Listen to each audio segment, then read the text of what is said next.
Hello, dear listeners, or dear listener, as this is the first ever episode of Shrinked with Quint. And since it's the inaugural episode, I want to outline the purpose of this podcast for both myself and also for you, so you can decide if it's for you. So who am I? My name is Quint Bower. I qualified as a UKCP psychotherapist nearly 30 years ago. To this day, my enduring passion lies in exploring psychotherapy and its complementary disciplines such as philosophy, psychology, and neurology. Essentially, everything that contributes to our understanding of not just mental health, but to health in general. So, what is psychotherapy? Do I need psychotherapy? Are there any other approaches outside of psychotherapy that I'd be better suited to? In this podcast, we'll delve into the world of psychotherapy, examining whether it's more of an art, a science, or something in between. We'll explore the effectiveness of psychotherapy, discuss various approaches to mental health treatment, and look at how to choose a therapist to make the journey both insightful and enjoyable. We'll also address a range of presenting problems and delve into the latest research on these topics. Throughout this podcast, I'm committed to providing information that is both professional and well-researched. With so many well-meaning but unqualified voices on platforms like Instagram, I'm concerned that some may unintentionally cause more harm than good. And that's why I aim to dispel myths and clarify key issues. As Plato once wisely said, an unexamined life is not worth living. I genuinely believe that self-reflection can enrich anyone's life. In our fast-paced world, which can often feel like it's spinning madly out of control, it's crucial to step back from the daily grind and consider what we're truly doing. A simple metaphor would be, imagine sitting in a cinema, and rather than being caught up as one of the characters on the screen, we should occasionally pause, take a seat in the audience, and observe what's unfolding before us. And this pause gives us the much-needed time and space to reflect on the bigger picture of our lives.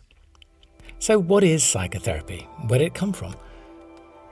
The exploration of the human condition through philosophy has led to the development of psychotherapy. Over time, the profession has evolved through advances in philosophy and psychology and has been enriched by insights from neuroscience, the arts, and various other fields. Psychotherapy serves as a key discipline for understanding what makes life meaningful.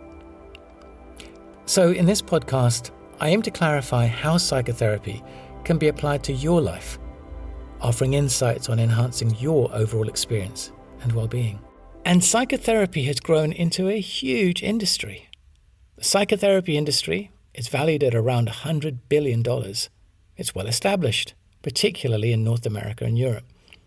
However, with over 400 different approaches to psychotherapy, questions arise. Which method is most effective? Does the field fully understand its own practice? Who regulates it? Should there be a universal approach?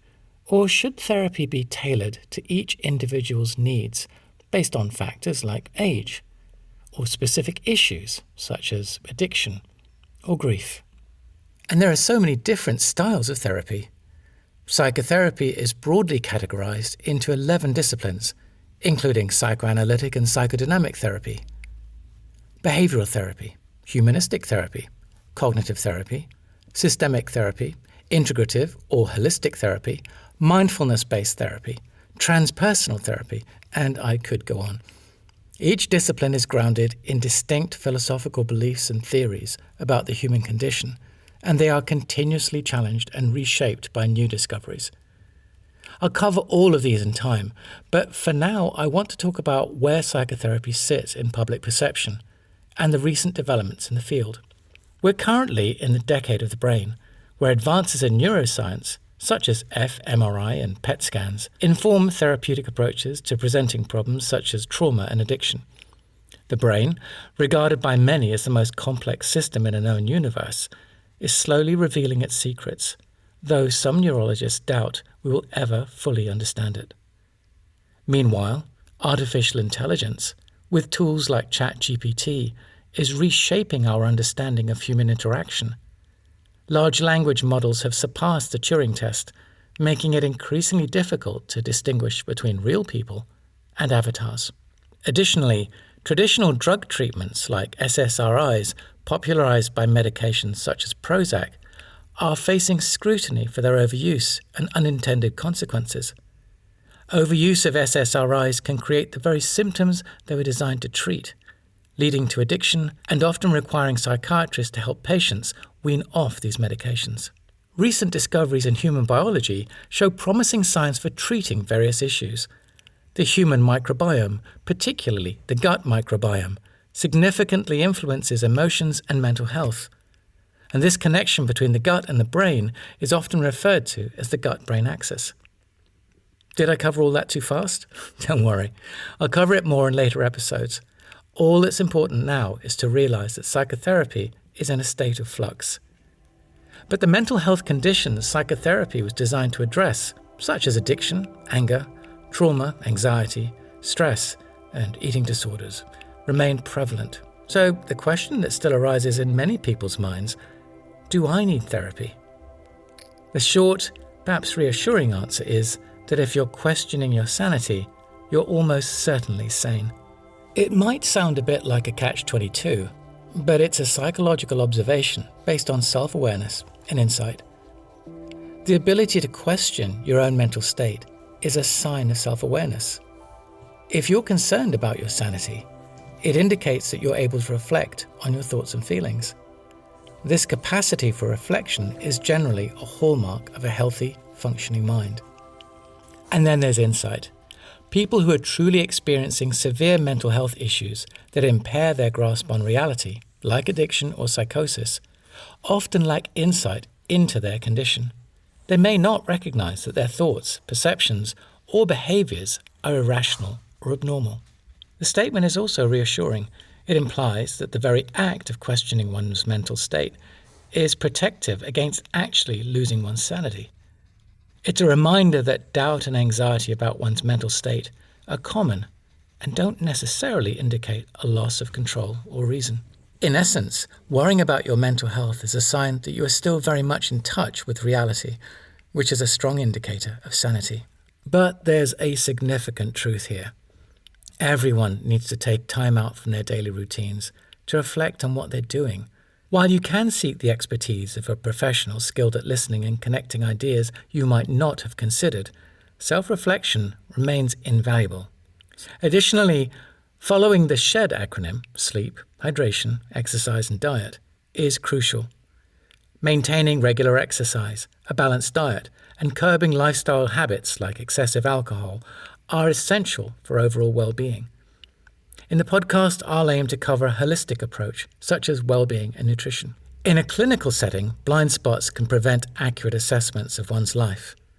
For example, when examining addiction, a client I once had insisted they didn't need help, that everything was fine. Yet it quickly became apparent they were consuming 100 units of alcohol a week. They'd lost their driving license, their job, and that their marriage was falling apart. Still, they didn't believe they had a problem with alcohol. Conversely, another person who had recently been in a car accident was deeply traumatized and were convinced they were losing their mind and terrified by that prospect. They struggled with sleep. They were haunted by visual, auditory, and olfactory flashbacks. They didn't realize that these flashbacks are the body's way of processing overwhelming emotions. Unable to mentally confront their experiences, the body replayed these images repeatedly. And people who present with trauma often feel greatly reassured when they learn that reactions such as flashbacks are completely normal. There is great value in taking the time each day to examine how you're living your life. Self-reflection is crucial for personal growth, allowing us to evaluate our actions, understand our emotions, and make informed decisions. It fosters self-awareness, helps correct mistakes, and aligns our behaviors with our values, leading to a more fulfilling life. So there you have it. I'm excited to develop this podcast with your input. Your questions, suggestions, and ideas are not only welcome, but essential to help me create engaging content. Please don't hesitate to reach out with your thoughts. so we can work together to create a truly collaborative and dynamic experience in each episode. Your involvement will help ensure this podcast resonates even more with you.